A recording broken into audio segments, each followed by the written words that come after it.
Vatican.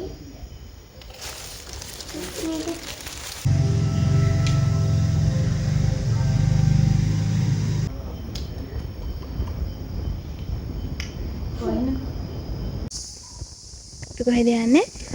ඔට්ටපාලු කඩන්න. නයනා blogs මගේ YouTube නාලිකාවට ඔයාලා හැමෝම ඉතාමත් ආදරෙන් පිළිගන්නවා. අද බ්ලොග් එකෙන් මම අරගෙන ඇවිත් තියෙන්නේ වෙසක් මාසයේදී කොහොමද පුතයි මායි වෙසක් කූඩු හැදුවේ කියලා. අපි කොහෙද යන්නේ? ඔට්ටපාලු කඩන්න. ඔට්ටපාලු කඩන්න. කොහෙද තියෙන්නේ ඔට්ටපාලු? මොනවද?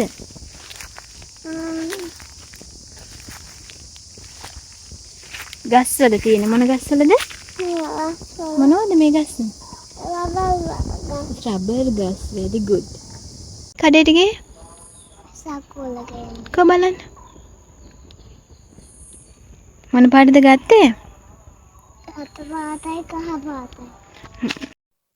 අපි චූටි කාලේ යාළුවෝ එක්ක එකතු වෙලා උණ පඳුරකින් උණ බට කපාගෙන ඇවිත් ඔට්ටපාලු හොයාගෙන ඇවිත් කොහොම හරි ලස්සන වෙසක් කූඩු හදනවා. ඔය අතර වෙසක් කූඩු තරඟ තියෙනවා. විවිධ හැඩවලින් වෙසක් කූඩු හදනවා. ඒ වගේ දේවල් අපේ අතීතයේදී තිබුණා. ඒත් දැන් ඉන්න චූටි බබාලට එහෙම වෙසක් කූඩුවක් හදන්නේ කොහොමද, කූඩුව අලවන්නේ කොහොමද කියන දේවල් සම්බන්ධයෙන් අත්දැකීම් නැහැ. ඒත් මම හිතුවා අපේ පුතාට කොහොමද ඇත්තටම වෙසක් කූඩුවක් හදන්නේ කියන අත්දැකීම ලබා දෙන්න ඕනේ කියලා. ඒක නිසාම එයාට උණ පඳුරකින් නම් උණ බට කපාගෙන එන්න පුළුවන් කමක් තිබුණේ නැහැ. මම ඒක නිසා උණ බට අරගෙන ආවා. උණ බට අරගෙන ආවට පස්සේ පුතා අහන ප්‍රශ්නේ තමයි කොහෙන්ද උණ බට ගේන්නේ කියලා. ඒක නිසා ඔයාලා මේ vlog එකේ මුලින්ම දකිනවා මම එයාව එක්කගෙන ගියා උණ පඳුරක් පෙන්වන්න. මේ උණ පඳුරෙන් තමයි උණ බට කපලා ගන්නේ කියන එක එයාට තේරුම් කරලා දෙන්න. ඊට පස්සේ මේ උණ බට එකට එකතු කරලා ගැට ගහන්න ඔට්ටපාලු වලින් ගැට ගැහුවොත් හොඳයි කියලා හිතලා අපේ ගෙදර ළඟ රබර් වත්තක් තියෙනවා. ඉතින් මම පුතාව එක්කගෙන ගියා. රබර් ගස් වලින් එන කිරි වලින් ඔට්ටපාලු ගත්තොත් ලේසියි කියලා හිතලා ඒත් අපිට හොයාගන්න බැරි වුණා. තිබුණේ නැහැ.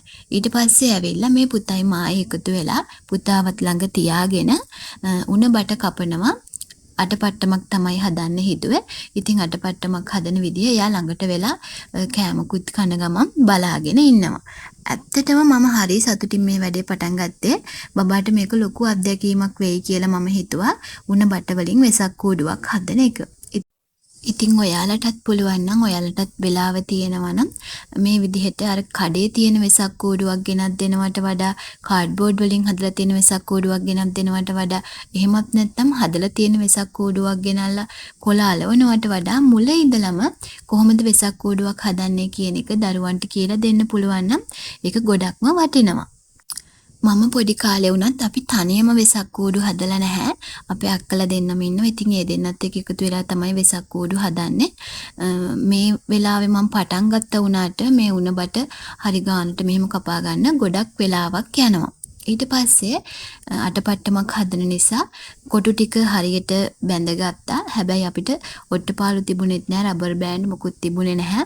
ඒක නිසා මේ විදිහට පටි දාලා තමයි වෙසක් කූඩු හැදුවේ. ඒක හැබැයි ගොඩාක් අර වෙනදා හදනවා වගේ හොඳට ශක්තිමත්ව තිබුණේ නැහැ. මෙන්න පුතා ඇවිල්ලා මට එයාගේ ආදරය පෙන්නනවා වෙසක් කූඩුවක් හදලා දෙන එකට එයා සතුටින් ඉන්නේ. ඉතින් එයාවත් එකතු කරගෙන එයාගේ සතුට බල බලා මම කොහොම හරි වෙසක් කූඩුව හදන්න පටන් ගත්තා. තමයි උදව් කරන්නේ අයියාට. මේ පැත්තේ. very good. නැතිනම්.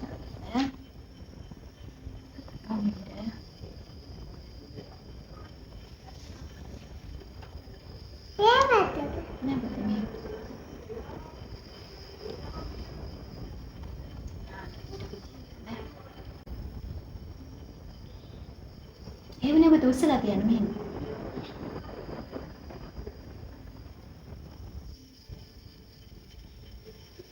බලන්න රබර් කොටිය අදින්න පුළුවන් ගොඩක්. කෙලින් කරලා අල්ල ගන්න ඕනේ ඒක.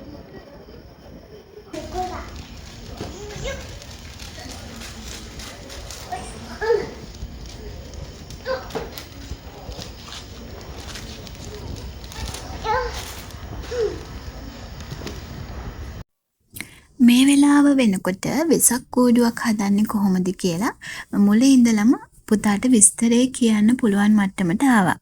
ඊටත් පස්සේ පාප්ප හදනවා කියන එක පුතා මීට කලින් දැනගෙන හිටියේ නෑ.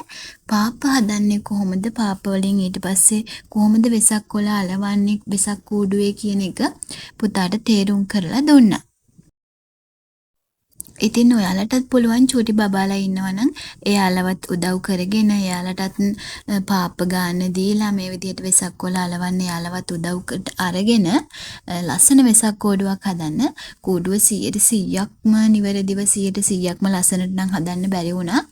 ඒ වුණත් කොහොම හරි වෙසක් කූඩු හදනවා කියන අත්දැකීම එයාට ගන්න පුළුවන් වුණා. කූඩුව අලවන්න අපි තෝරගත්තේ කහ පාට. ඉතින් කහ පාටින් කූඩුව අලවලා මම හිතාගෙන හිටියේ රතු පාටින් ලස්සනට රැලි දානවා කියලා. අම්මා මට ඕන අඳන්නේ මේ ඉරේ පාටිකේ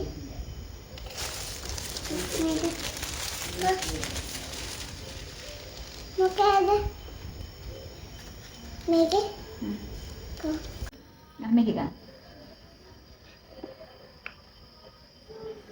මේකේ රයිට් ඔහම ගන්න. හරි.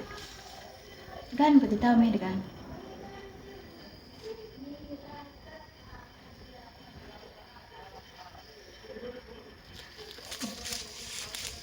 thank you.